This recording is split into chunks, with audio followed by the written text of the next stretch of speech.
जी, आपका नाम? मेरा नाम बिलाल रशीद है और मैं जम्मू यूनिवर्सिटी का रिसर्च स्कॉलर हूँ और मेरे साथ माजिद भाई हैं और ताहिर भाई हैं, ये भी जम्मू यूनिवर्सिटी के स्टूडेंट्स हैं।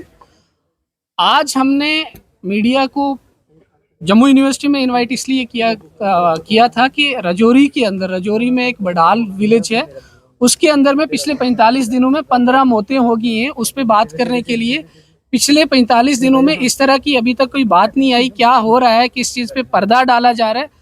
अभी तक भी जो मेडिकल बुलेटिन आ रहा है, ये जो खबरें आ रही हैं, डॉक्टर्स जो बता रहे हैं वो यही बता रहे हैं कि मिस्टीरियस इलनेस की वजह से हमने 15 जानें गंवा दी।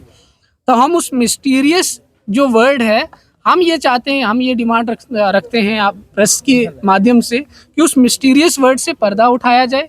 अगर कोई क्रिमिनल इन्वेस्टिगेशन का पार्ट है तो क्रिमिनल इन्वेस्टिगेशन की जाए और पता लगाया जाए कि वहाँ किस वजह से पिछले 45 दिनों में ये 15 मौतें हुई और क्या बाकी लोग जो आसपास में रहते हैं क्या वो भी किसी पोटेंशियली थ्रेट में जी रहे हैं, क्या वहाँ पे कोई पेंडेमिक या एपिडेमिक आउटब्रेक तो नहीं होने वाला। क्या वजह है, नेशनल मेडिकल इमरजेंसी टीम को बुला के सैंपल्स कलेक्ट करके रिपोर्ट्स आनी चाहिए और रिपोर्ट्स को पब्लिक किया जाना चाहिए।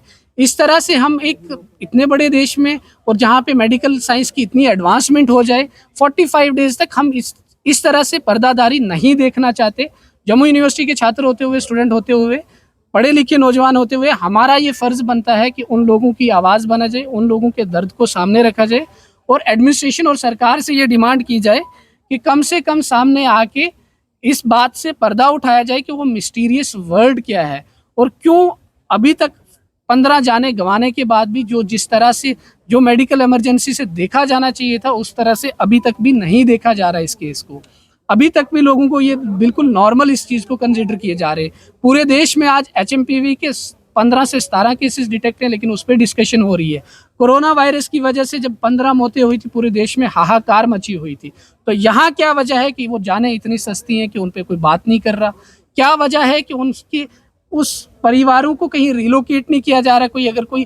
अगर कहीं पे कोई क्रिमिनल इन्वेस्टिगेशन है और सरकार ने शुरुआत कर ली है तो वो कहाँ, स्टेटस क्या है, किस जगह पे, उस पर भी अपडेट किया जाना चाहिए। अगर नहीं किया तो स्टार्ट करना चाहिए क्रिमिनल इन्वेस्टिगेशन का पार्ट भी। क्योंकि आज जो हमें सूचना मिली है, आपको मैसेज करने के बाद वो ये सूचना मिली है कि चीफ सेक्रेटरी साहब ने कोई मीटिंग कॉल की और उन्होंने ये बताया कि वहाँ पे ये डिस्क्लोज किया कि कोई वायरल या बैक्टीरियल इन्फेक्शन नहीं है।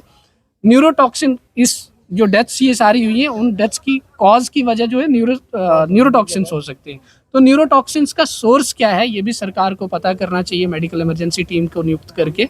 और वहाँ पे अगर कोई एपिडेमिक या पैंडेमिक आउटब्रेक होने की सिचुएशन है तो वहाँ पे लोगों को रिलोकेट करना चाहिए और सेफ जगह पे, ताकि उन गरीब परिवारों को कम से कम पता चल सके यहाँ हो क्या रहा है, यहाँ चल क्या रहा है। तो जो कंपनसेशन है सरकार की तरफ से, वो कंपनसेशन भी दी जानी चाहिए उन पीड़ित परिवारों को। इसी डिमांड को लेके आज हम छात्र जो है वो प्रेस वार्ता को हमने बुलाया था। Thank you.